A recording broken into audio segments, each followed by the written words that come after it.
Welcome to the Rim Break Rodeo. We hope this video helps. You begin by confirming the source and getting the exact checksum the vendor published. Once you have that value, calculate the SHA 256 or MD5 of your downloaded file and compare them character for character. If they match, you keep moving. If not, delete the bad copy and re-download from the official URL. While you do this, make sure Windows or antivirus hasn't silently altered the file. Temporarily stop automatic scanners if needed, then rerun the checksum to be sure. Next, verify the file's digital signature and the health of your system. Use File Properties or Sign tool to confirm the signer and that the certificate chain is valid and not expired. Once done, run sfc/scano to repair any corrupted OS components that might break signature validation.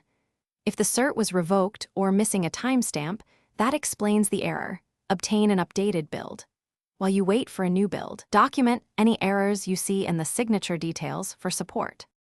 Finally, install the verified file as an administrator and prefer the vendor's official installer to avoid packaging issues.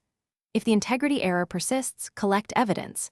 Save SignTool verification output, export relevant event viewer entries, and include sfc/cbs. Log entries. Once collected, contact the vendor or support with these logs so they can trace signing or packaging problems. If you must temporarily relax security to test, make sure to re-enable protections immediately. Never leave. Thanks for watching. Consider subscribing if we helped you.